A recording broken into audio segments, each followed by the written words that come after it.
안녕하세요. 영화 한 잔의 주인장입니다. 오늘의 한 잔은 클로즈 유어 아이즈입니다. 이 영화의 감독은 빅토르 에리세로 스페인 사람입니다. 이번 연도에 개봉한 클로즈 유어 아이즈의 전작인 햇빛 속의 모가나무가 1992년 작품이니 32년 만에 돌아왔습니다. 이 감독은 1940년생으로 스페인의 복잡했던 역사를 직접 경험한 세대입니다. 따라서 영화에서도 그 경험이 녹아들어 있습니다. 그의 유명작인 벌집 속 정령을 보면 알 수 있습니다. 이 작품과 오늘의 작품을 포함하여서 장편 영화가 4개밖에 없습니다. 그만큼 한 편 한 편이 소중하게 느껴지는 것 같습니다. 기억과 의식에 대해서 보여주는 영화, 옛것에 대한 그리움을 보여주는 영화, 마지막 장면이 훌륭한 영화, 클로즈 유어 아이즈 한 잔 말아보겠습니다. 이 다음부터 클로즈 유어 아이즈에 대한 스포일러 가득한 리뷰가 있습니다. 영화를 아직 보지 않았거나 볼 예정이신 분들, 스포일러를 피하고 싶은 분은 여기서 영상을 멈추고 영화 관람 후 시청하시길 바랍니다. 그럼 시작하겠습니다. 클로즈 유어 아이즈는 상영시간이 168분으로 꽤 긴 편입니다. 감독은 앞에서 말했듯 빅토르 에리세인데요. 1940년 6월 30일에 태어났습니다. 에리세 감독의 첫 번째 장편 영화는 벌집의 정령으로 1973년에 나왔습니다. 이번 영화의 전작품인 햇빛 속의 모가나무는 1992년에 나왔고 그 사이에 한 편의 영화를 추가하면서 총 4개의 작품이 있습니다. 영화를 먼저 살펴보기 전에 구성을 좀 보고 싶습니다. 영화의 구성은 크게 3가지로 나누어 볼 수 있겠는데요. 첫 번째는 영화 속 영화라고 볼 수 있는 작별의 눈빛의 초반 시퀀스가 나옵니다. 그 뒤에 영화의 본 주인공이라고 할 수 있는 미겔의 일종의 모험극이 나오게 되고 그 뒤에 다시 작별의 눈물의 후반부를 보여주면서 영화는 막을 내리게 됩니다. 저는 이러한 구성으로 봤을 때 어떻게 본다면 영화가 2편이 아니라 한 편으로 이어진다라고 볼 수도 있을 것 같습니다. 그 이유는 뭐냐면 영화상으로 봤을 때 작별의 눈물은 초반과 후반만 찍혀져 있지 않습니다. 영화는 완성돼 있을 것입니다. 따라서 마지막 부분의 얘기를 좀 하게 된다면 훌리오의 기억을 찾기 위해서는 영화의 후반부만 보여줄 필요는 없습니다. 논리적으로 생각한다면 영화 전체를 보여주는 것이 맞지요. 하지만 영화에서는 작별의 눈물의 후반부만 보여주게 됩니다. 즉 관객이 생각하기에는 전반부, 중간, 후반부 이렇게 나눠서 보게 되고 이 중간에 해당하는 본 영화 클로즈 유어 아이즈가 작별의 눈물의 중간에 차지한다 라고 볼 수도 있는 것입니다. 따라서 영화 감독은 작별의 눈물의 중반부를 일부러 보여주지 않은 것이죠. 또한 이 영화는 중간중간 암전이 되게 되는데 이는 마치 막과 막을 나눈 듯한 느낌이 들게 됩니다. 왜 연극 같은 걸 보게 되면 1막이 끝나면 커튼이 쳐지고 그 다음에 커튼이 다시 열려지잖아요. 그런 느낌을 좀 받았고요. 나머지는 이 영화에서 디지털과 필름에 대해서 조금 얘기를 하게 되는데 이 필름을 이어붙이는 중간에 여백이지 않을까라는 생각도 들었습니다. 본격적으로 영화를 톱파보겠습니다. 맨 처음에는 작별의 눈물의 초반부 시퀀스를 좀 보고 싶은데요. 작별의 눈물은 일종의 모험극이라고 합니다. 작중의 주인공, 즉 작별의 눈물의 주인공은 프랑크입니다. 프랑크는 탐정 비스무리하게 나오게 됩니다. 그 다음은 레비입니다. 레비는 작중에 나오는 집의 주인입니다. 그 다음에 그를 보좌하고 있는 중국인으로 추정되는 리위가 있습니다.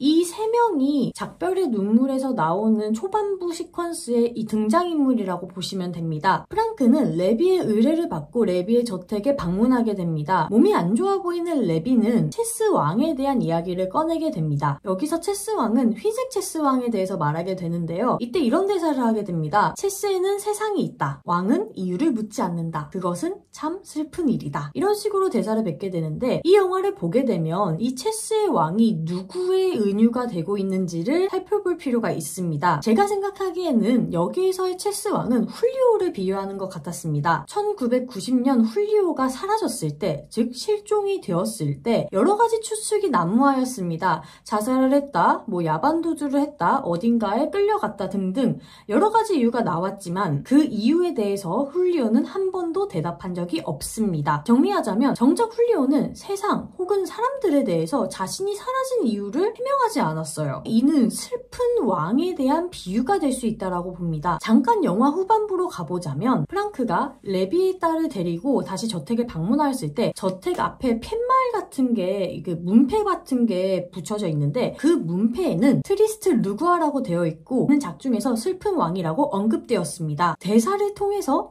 자신을 슬픈 왕이라고 했던 레비는 훌리오를 뜻한다고도 볼 수 있겠네요. 잠깐 헷갈려서 정리를 하자면 작별의 눈물 속 등장인물로서 훌리오는 프랑크입니다. 하지만 비유로서 따져봤을 때는 레비가 훌리오가 된다고 볼 수도 있겠죠. 다시 돌아와서 레비는 프랑크에게 의뢰를 하였습니다. 그 의뢰의 내용은 뭐냐면 자신의 딸을 찾아달라는 거였습니다. 레비는 자신의 딸을 주디스라고 칭하고 있고 주디스는 상하이에 있다고 했습니다. 따라서 몸이 안 좋은 자신을 대신하여서 주디스를 여기로 데려와 달라라고 요청하고 있는 것입니다. 그 의뢰를 맡긴 이유는 뭐냐면 자신이 죽어갈 때 주디스의 눈빛을 보면서 죽어가고 싶다라는 이유입니다. 이때 이런 대사를 남기게 되는데 평생 연기를 하고 살았다. 그 아이만이 나를 다르게 되어주었고 특별하게 봐주는 눈이 있었다. 레비를 훌리오라고 바라봤을 때 자신을 자신으로 바라볼 수 있는 특별한 사람을 찾아달라라고 요청한 것입니다. 또한 프랑크를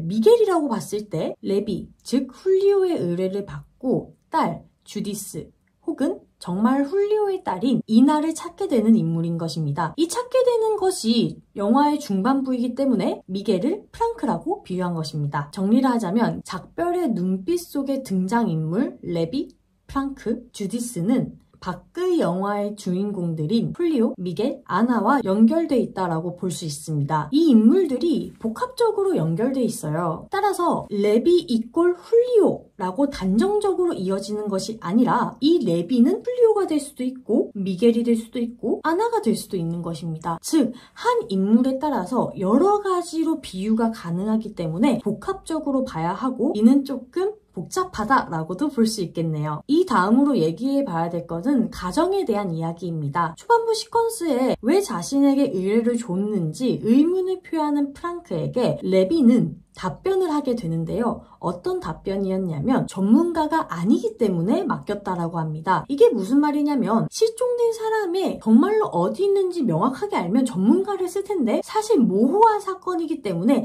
이런 것에서는 비전문가에게 맡기는 것이 더욱 현명하다라고 보고 있는 겁니다. 의뢰를 성공하게 된다면 가정을 돌려주겠다라는 말도 하면서 가정에 대한 얘기를 하게 되는데 이런 말을 뱉게 됩니다. 일반적으로 평범한 가족이 있었는데 지금은 없다 라고 말을 하게 되고 이에 레비도 나도 마찬가지다 라며 공통점을 찾게 됩니다. 따라서 레비와 프랑크 모두 시간이 지남에 따라서 그 보통의 가족의 형태가 사라진 사람들이라고 볼 수 있습니다. 그래서 더욱 찾고 싶은 것이죠. 의뢰를 받아들인 프랑크는 집을 떠나게 되고 갑작스럽게 밑에 나레이션이 좀 깔리게 됩니다. 어떤 나레이션이었냐면 1990년도 이 영화를 찍기 후반부에 배우인 훌리오가 갑작스럽게 실종이 되었고 22년이 지난 지금까지도 찾지 못하고 있다라는 내용이었습니다. 따라서 이 앞의 부분이 작중극이라는 사실을 깨닫게 되고 실제로 영화를 이끌어 나가는 주인공 미겔이 등장하게 되는 것입니다. 미겔은 작별의 눈빛의 감독이었습니다. 이 미겔이 극을 이끌어가면서 하는 일이 총 3가지로 좀 나눌 수 있겠는데요. 첫 번째 일은 TV쇼에 출연하는 것입니다. 이 TV쇼의 이름은 미제 사건이고요. 두 번째 일은 일상을 보내는 것이고 세 번째 일은 훌리오를 찾는 것입니다. 이것은 시간 순서대로 이루어지게 되고 첫 번째 일인 TV쇼에 출연하는 것부터 한번 보겠습니다. TV쇼 이름은 미제 사건입니다. 제목만 들어도 알다시피 우리나라의 그것이 알고 싶다나 PD수첩 같은 미스터리한 일들 그런 것들을 다루는 TV쇼인 것 같았습니다. 이 TV쇼에 출연하기 위해서 미겔은 방송국에 자료라던가 인터뷰라던가 그런 것을 요청받아서 제공해주는 역할을 하고 있습니다. 이 TV쇼에서 중점적으로 다루고 싶어하는 것은 1990년에 작별의 눈빛을 촬영하던 도중 갑작스럽게 사라진 훌리오에 대한 내용입니다. TV쇼 호스트와 사전 인터뷰를 하며 계약서를 작성을 하고 이에 관련된 자료를 넘겨줍니다. 그 자료를 찾기 위해서 창고 같은 데를 가게 되는데 창고 문을 열고 한켠을 바라보자 작별의 눈빛 혹은 자신의 추억에 관련된 상자를 보게 되었고 그것을 열어 자료를 찾게 됩니다. 이때 창고라는 장소에 대해서 조금 살펴보자면 창고는 비단 물건을 모아두는 모아두는 장소입니다. 또한 창고에 두면 을에 좀 잊어버리게 되죠. 물건을 모아두고 잊어버린 것에 대한 장소이다 라고 볼 수 있습니다. 그런 곳에서 작별의 눈빛의 조각을 찾게 되는 것이죠. 미겔은 훌리오와의 추억을 생각합니다. 해군에 같이 간 것, 교도소에서 찍은 사진으로요. 해군을 같이 간 것은 후에 나오는 매듭을 묶는 것에 대한 경험을 볼 수 있고, 교도소에서 같이 찍은 사진은 그때 당시의 상황을 보여주게 됩니다. 훌리오와 미겔은 같이 살 정도로 정말 친했고, 훌리오는 그러지 않았지만 미겔은 조금 진취적인 사람이라서 미겔과 같이 있었다는 이유로 훌리오도 같이 잡혀 들어가게 된 것이죠. 이런 자료들을 찾고 본방송에 나갈 인터뷰를 하게 됩니다. 이때 호스트는 미겔에게 질문을 하게 되는데 훌리오가 어떤 사람이었는지, 실종 당시 상황은 어땠는지, 어떻게 추측하는지 등등에 대한 질문을 하게 되고, 여기에 대해서 미겔은 차분하게 답을 하게 됩니다. 이 답변 중에 인상 깊었던 거를 한번 적어봤는데요. 훌리오는 개인적인 소재가 많다, 가끔 까다로운 동시에 너그럽다 라고 말을 하게 됩니다. 또한 실종 사건에 대한 정황도 말을 하게 되는데 갑자기 사라졌고 시신은 없었다라고 합니다. 이 TV쇼의 호스트나 대중적인 시선으로는 사고나 자살일 것이다 라고 이해를 하고 있죠. 미스터리한 행동을 하였는데요. 어느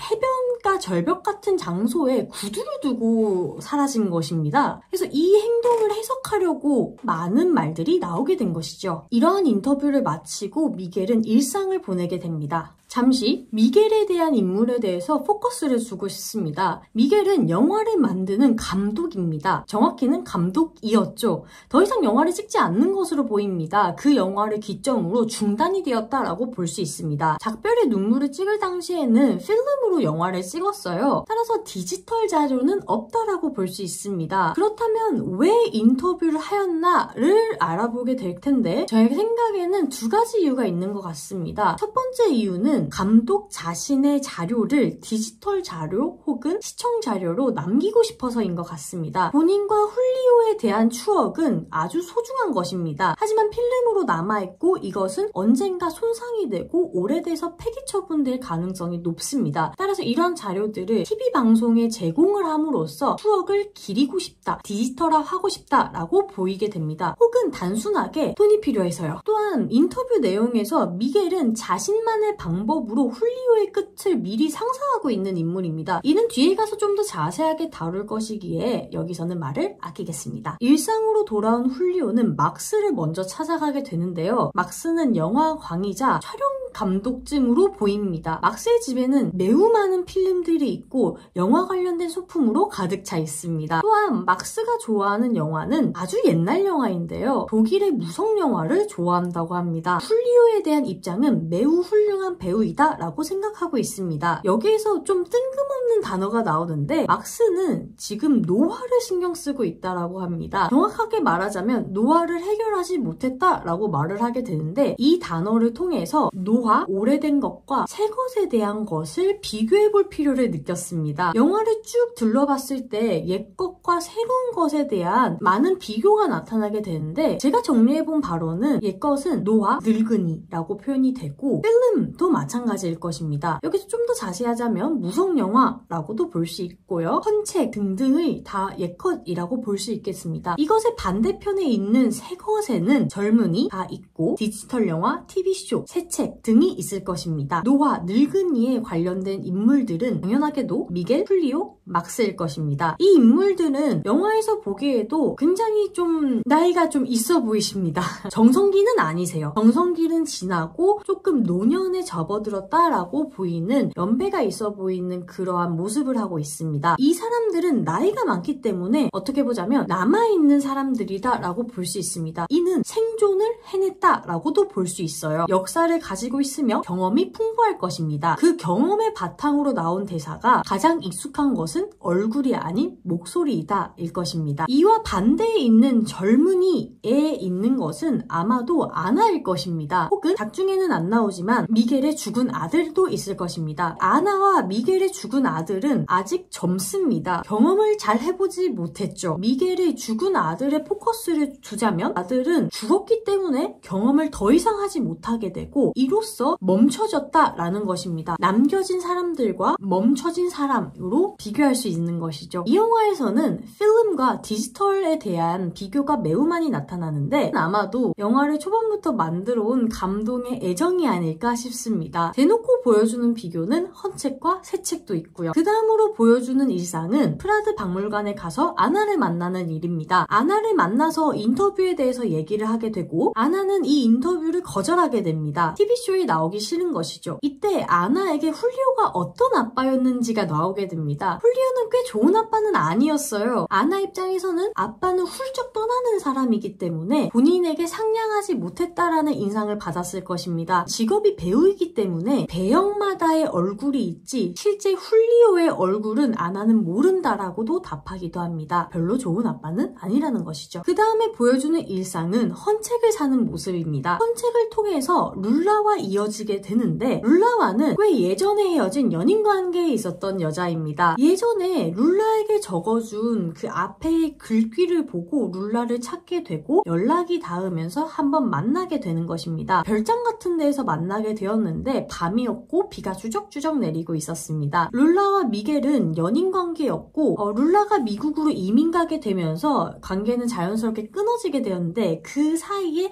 미묘한 오해도 같이 끼어져 있었습니다. 줄 사이에 있었던 추억 혹은 오해를 허심탄회하게 풀어내고 훌리오에 관한 이야기를 하게 되는데 여기에서 훌리오의 실종 사건에 대한 미겔의 구체적인 상상이 나오게 됩니다. 상상의 내용은 어떻냐면 의뢰 상상이 그렇듯이 현실에 기반하는 게 좀 있습니다. 현실로 보이는 부분은 훌리오는 촬영 막바지에 심신이 조금 불안정해 보였다라는 사실입니다. 이것은 미겔만 기억하고 있는 것이 아니라 당시 거기에 있었던 스태프들이 모두가 다 기억하고 있는 사실입니다. 왜냐하면 프로페셔널한 훌리오가 NG를 많이 냈으니까요. 그 NG를 많이 낸 날 이틀 후 훌리오가 실종된 것입니다. 여기서부터 미겔의 상상이 들어가게 되는데 아마도 훌리오는 예전에 미겔과 룰라와 자신이 생각하던 돌아오기 싫을 장소를 찾아서 떠난 것이 아닐까라는 상상을 하게 되는 것이죠. 술을 마시고 차 안에 있다가 백미러로 뒤를 돌아보게 되고 차 밖으로 나와서 해안가에서 맨발로 서게 됩니다. 상상으로 대사를 내뱉게 되는데 사라지고 싶다. 하지만 이것이 나의 죽음을 의미하는 것은 아니다. 대사를 뱉고 구두를 그 해안가에 내려놓게 되고 교도소를 설명하는 장면에서 좀 나왔지만 훌리오는 원래 골피퍼를 좋아했다고 합니다. 그래서 이 골 있는 데에서 이렇게 만세를 하면서 서 있기도 하고 다시 차에 들어가서 어떻게 사라질지 고민을 하는 장면이 나옵니다. 하지만 이것은 모두 미겔의 상상인 것이죠. 미겔은 영화 감독답게 마치 영화 장면 같은 느낌으로 상상을 룰라에게 말해주게 되는 것입니다. 이 행동은 절친한 친구였던 훌리오의 행동을 미겔만의 방식으로 이해해보려는 노력인 것 같았습니다. 인터뷰까지 마친 미겔은 마드리드를 떠나서 링코에 돌아오게 됩니다. 링코에서 다시 낚시를 하고 밥을 먹고 이웃 주민들과 소통을 하는 듯 평범한 일상을 보내게 되는데 여기에서 미겔은 마이크로 불리게 됩니다. 저녁을 먹는 장면에서 이름에 대해서 얘기를 하게 되는데 동양권에서는 이름의 의미를 좀 찾는 편입니다. 세 글자밖에 되지 않지만 하나하나 한자를 부여하여서 의미를 조금 짚게 되죠. 하지만 서양권에서의 이름은 좀 돌려 쓰는 느낌입니다. 16세기에 마리아가 있었으면 21세기에도 마리아가 있습니다. 그 의미는 똑같죠. 따라서 이름의 의미에 대해서는 사실 별로 중요하지 않다라는 것을 말하고 싶었던 것입니다. 이름, 즉 불려지는 대로 살아가는 사람도 있지만 그 사람이 더 중요하다, 본질이 더 중요하다는 것을 알려주고 있는 것이죠. 그래서 이 영화 속의 주인공들은 되게 다양한 이름으로 불리게 됩니다. 첫 번째 미겔을 보자면 미겔은 마이크로 불리고 있고요. 미겔이 은유가 되는 대상으로 보게 된다면 미겔은 레비가 될 수도 있고 프랑크가 될 수도 있습니다. 미겔이 레비가 될 수 있는 이유는 레비는 실제로 이름을 4번이나 바꾼 사람이기 때문입니다. 프랑크가 될 수 있는 이유는 작별의 눈빛에서 실제 딸을 찾아오게 하는 작중을 이끌어가는 인물이 프랑크이기 때문에 미겔과 같은 행동을 하고 있기 때문에 프랑크라고도 볼 수 있는 것입니다. 폴리오는 이제 가르델, 레비, 프랑크, 주디스가 될 수도 있습니다. 마지막 요양원에서 가르델이라는 이름으로 불리게 됩니다. 레비는 앞에서 말했듯이 슬픈 왕이 왕이기 때문에 될 수 있는 것이고요. 프랑크는 작별의 눈빛 속에 본인이 했던 배역입니다. 주디스가 될 수 있는 이유 또한 찾아지는 인물이기 때문인 것입니다. 아나는 주디스가 될 수도 있는데요. 아버지를 별로 인정을 안 하는 그런 딸이기 때문이죠. 이 영화에서는 한 인물에 대해서 여러 가지 인물 혹은 여러 가지 이름으로 불려지고 비유가 되기 때문에 좀 더 복잡하고 입체적으로 생각하면 영화를 깊게 즐길 수 있을 것 같습니다. 인간은 입체적이기에 단편적으로만 보면 어느 이름이든 붙여질 수 있다라는 것입니다. 그렇다면 이름은 그 사람에 대한 그림자이며 중요한 거는 그 그림자 하나하나가 아닌 그림자를 만드는 본체의 본질이다라고 보여지는 것 같았습니다. TV쇼가 방영되게 되고 스스로 훌리오를 봤다라고 하는 제보가 들어오게 되고 그 제보자는 사회복지사였습니다. 이 사회복지사의 제보를 받고 요양원으로 미겔이 가면서 일상은 마무리가 됩니다. 요양원 부분을 보겠습니다. 벨레는 사회복지사이고 훌리오가 여기에 있다며 제보한 사람입니다. 요양원으로 보이는 곳에는 많은 노인들이 실제로 재소하고 있었고 수녀님들이 관리를 하는 것처럼 보였습니다. 여기서 훌리오는 재소사의 신분이 아니라 직원과 같은 신분을 갖고 있고 기억을 잃은 상태입니다. 그래서 좀 타임라인을 정리해보자면 1990년도에 실종이 되고 그로부터 19년이 지난 후에 요양원에 들어오게 되고 요양원에서 3년이 지난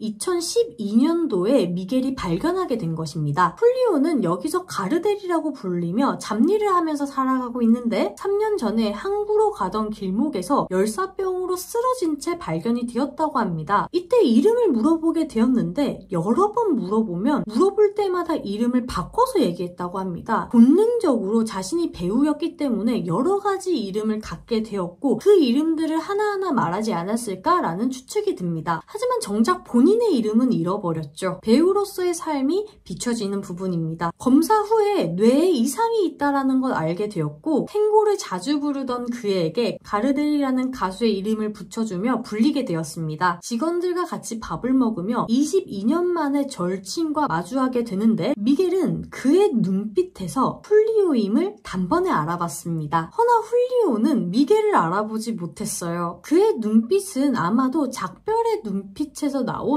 그러한 본질을 보는 눈빛이었을 것입니다. 가르델이라는 인물이 가지고 있는 물건 중에서 작별의 눈빛에 나왔던 주디스의 사진이 나오게 되고 그것을 보고 확신을 하게 된 훌리오는 딸인 아나에게 전화를 하게 됩니다. 한번 만나보자고요. 미겔은 이제 훌리오의 기억을 불러일으키기 위해서 노력을 하게 됩니다. 나 기억 안 나? 이런 식으로 직접적으로 물어보기도 하고 사진을 보여주며 추억을 얘기하기도 합니다. 너랑 나랑 해군에 같이 있었어. 이 기억 때문에 너가 매듭을 잘 묶을 수 있는 거야. 또한 같이 일을 하면서 일종의 좀 유대를 쌓기도 하고 훌리오가 불렀던 노래를 미겔이 이어 부르면서 뭔가를 공유를 하고 싶어하는 듯한 모습을 보이게 됩니다. 모든 것은 사실 훌리오의 기억을 불러일으키기 위함이었는데 모두 실패하였습니다. 아나에게 연락을 넣고 아나가 오게 된 후에 훌리오를 만나게 하지만 훌리오는 아나조차 기억하지 못하였습니다. 실망을 한 아나와 미겔은 돌아가려고 하지만 돌아가기 전에 수녀님이 틴케이스를 주게 되는데 이 틴케이스는 열사병에 걸려서 쓰러져 있던 훌리오와 같이 있었던 것입니다. 그 틴케이스를 열어보게 되는데 거기서 영화 소품으로 썼던 흰색 체스 왕이 나오게 되고 이때 미겔은 뭔가를 깨달은 듯한 리액션을 취하게 됩니다. 그것은 그 체스 왕을 일종의 신호로서 받아들인다는 것이죠. 어떤 신호냐면 훌리오는 그 사라진 왕과 자신을 연관짓고 있고 영화를 끝내고 싶지 않았기 때문에 즉 영화를 멈추고 싶기 때문에 달아난 것이다. 훌리오의 시간은 어쩌면 22년 전에 실종되었을 때 멈추게 된 것이고 얘를 들고 감으로써 언젠가는 다시 이어지고 싶다라는 시그널로서 미겔이 받아들이게 되는 것이죠. 미겔은 이렇게 생각하게 됩니다. 마지막 추억이었던 작별의 눈빛을 훌리오에게 보여주게 되면 그의 영화, 시간이 다시 흐르게 될 것이라고요. 그래서 오래된 극장을 빌리고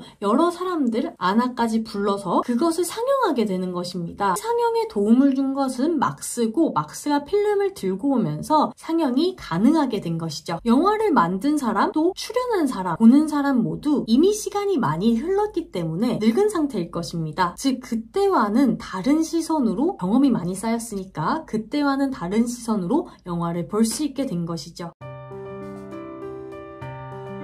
네, 이제 후반부와 결말로 넘어가겠습니다. 잘 생각해보면 훌리오의 생각을 불러일으키기 위해서 작별의 눈물을 튼 것이기 때문에 초반부와 후반부 전체의 내용의 영화를 보여주게 된 것입니다. 오프닝부터 시작해서 엔딩 크레딧이 올라갈 때까지 혹은 이 영화는 상영되지 않았으니까 후반부까지 전체의 영화를 상영하게 된 것이겠습니다. 하지만 본 영화에서는 앞에서 말했듯이 작별의 눈빛의 중반부를 보여주지 않아요. 이 이유는 작별의 눈빛과 Close Your Eyes들을 같이 이렇게 좀 붙여놓아서 한 영화로 봐달라라고 감독이 말하는 것도 같았습니다. 즉 이러한 연출은 초반부에서 시간을 멈추고 중반부의 일은 미겔이 겪게 된 일들을 과거가 아닌 현재의 시점으로 재해석하여서 작별의 눈빛 중간에 붙여놨다라고 보이게 됩니다. 이제 작별의 눈빛에 대한 후반부 내용을 말해보겠습니다. 프랑크는 주디스를 상하이에서 찾고 레비의 저택으로 데려오게 됩니다. 레비는 그녀를 보고 죽게 되었고 주디스라고 기억하는 레비에게 주디스는 자신은 차오스라고 하며 적대감을 드러내게 됩니다. 하지만 레비의 진심을 느낀 차오스는 당신의 딸인 주디스가 맞다며 마지막까지 불렀던 노래를 이어 부르면서 유대를 쌓게 된 것입니다. 이 노래로 주디스와 레비는 이어졌다라고 볼 수 있습니다. 후반부의 내용을 보고 있는 Close Your Eyes 때 등장인물들을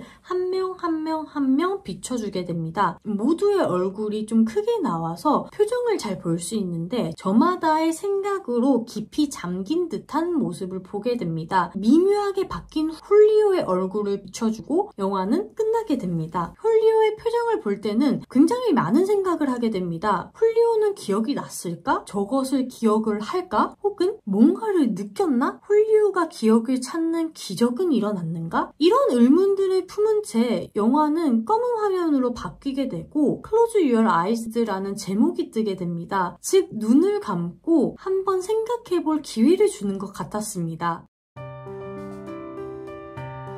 그렇다면 Close Your Eyes에 대한 의미를 살펴보겠습니다. 저의 개인적인 해석이 다분하다는 점 미리 밝히면서 제 생각에 Close Your Eyes에 대한 의미는 모든 기억과 의식들을 가리고 손으로 짚어가면서 생각해보아라. 완연하게 너의 것이 맞는가? 기억이 나든 안 나든 기적이 일어났든 안 일어났든 의식 속에 남긴 것만으로도 충분하다라고 말하는 것 같았습니다. 이 영화를 보는 관객에게 눈을 감고 왜 마지막 장면에서 깊은 감동을 느낄 수 있는지 한번 차분히 생각해보자 라고 다정한 권유를 받은 것 같았습니다. 다음은 필름에서 디지털로의 전환에 대해서 조금 얘기해 볼 필요가 있는데요. 이 영화에서는 옛것에 대한 그리움, 추억, 잊혀진 것에 대한 향수, 또한 그것에 대한 발견 등을 보여주고 있었습니다. 단편적으로 보여주는 것이 필름에서 디지털로에 변환된 영화에 대한 것이었습니다. 작중 인물들은 대부분 나이가 많고 영화와 관련이 돼 있습니다. 미겔은 영화 감독이죠. 막스는 촬영 감독 혹은 영화광으로 나타나고 훌리오는 영화 배우입니다. 이들이 가진 공통점은 옛것을 그리워하고 있다는 점입니다. 그 이유는 옛것에 힘이 있다고 믿기 때문입니다. 영화라는 매체는 언젠가 도태되고 멈출 것입니다. 모든 산업이 그렇듯이요. 그럼에도 불구하고 예술이라는 영향력, 그 힘이 있기 때문에 영화를 본 관객에는 의미가 남을 것이고 이로써 영화는 제 역할을 한 게 아닌가, 이것이 모여서 힘이 되니까. 그리고 이 힘은 기적을 일으킬 수도 있을 것입니다. 마지막으로 살펴본 것은 노래에 관련된 것입니다. 이 영화에는 노래가 총 4개가 나오게 돼요. 첫 번째 노래는 뭐냐면 별장에서 부른 룰라의 노래입니다. 이 노래는 미겔이 룰라에게 신청을 해서 부르게 되는데 어떤 내용이냐면 떠나간 연인에 관한 것입니다. 하지만 노래를 듣고 영화의 내용을 살펴보게 된다면 이것은 떠나간 연인에 관한 노래가 아니라 지나간 삶에 대한 추억이다 라고도 느껴집니다. 두 번째는 바닷마을에서 부른 영화 OST OST입니다. 예전에 미겔이 찍었던 영화 OST를 이웃 주민들과 함께 부르게 되는 것인데요. 너무 오래되었기에 미겔은 더듬더듬 짚어가면서 노래를 부르게 됩니다. 이는 영화를 추억하고 싶은 그리움이라고도 볼 수 있겠네요. 세 번째는 가르델이 부르는 노래입니다. 가르델이 기억을 잃은 상태에서 몸에 남아있는 습관, 경험을 통해서 노래를 부르게 되는데 이를 미겔이 이어 부르게 되는 것이죠. 따라서 가르델의 입장에서는 습관적으로 부르는 노래이고 미겔의 입장에서는 친구와의 추억을 기리는 노래일 것입니다. 이 장면은 마지막 네 번째 노래와 유사합니다. 네 번째 노래는 작별의 눈빛 속에서 나오는 주디스와 레비가 부르는 노래입니다. 이 노래에서 알 수 있는 것은 시간은 비록 어긋났지만 서로를 이해하며 기리는 노래이다 라고 볼 수 있겠네요. 즉 첫 번째부터 네 번째까지의 노래는 뭔가를 추억하고 있다라는 공통점이 있습니다. 첫 번째 노래는 지나간 삶에 대한 추억이, 두 번째 노래는 영화에 대한 추억이, 세 번째 노래는 친구에 대한 추억이, 네 번째 노래는 부녀의 관계에 대한 추억을 그리워하고 있는 것이죠. 따라서 영화가 보여주는 주제의식 중에 하나인 지나간 것에 대한 추억을 노래를 통해서 엿볼 수 있는 것입니다. Close Your Eyes는 여러 인물을 통해 입체적으로 살아가고 남아있는 인간을 보여줍니다. 또한 이름을 등한시하면서 역설적으로 본질의 중요성을 논합니다. 저는 솔직하게 말하자면 영화가 조금 잔잔한 편이라 지루하였습니다. 하지만 지루한다고 해서 영화의 가치가 떨어지는 것은 아니고 그럴수록 영화를 보면서 생각을 많이 할 수 있어서 좋았습니다. 저는 영화를 본격적으로 본 지 얼마 안 된 입장으로서 영화사의 부분은 잘 모르지만 이 영화를 보면서 감독이 얼마나 영화를 사랑하는지에 대해서 알 것만 같아서 기분이 좋았습니다. Close Your Eyes에 대한 한 줄 평은 눈을 감고 손으로 짚어가며 보는 기적의 형태입니다. 잔점수는 10잔 중 9잔 원샷을 드리겠습니다. 여러분의 구독, 좋아요, 댓글은 소중한 채널을 운영하는 데 큰 힘이 됩니다. 구독, 좋아요 눌러주고 댓글로 생각을 알려주세요. 그럼 다음 영상에서 봐요. 안녕!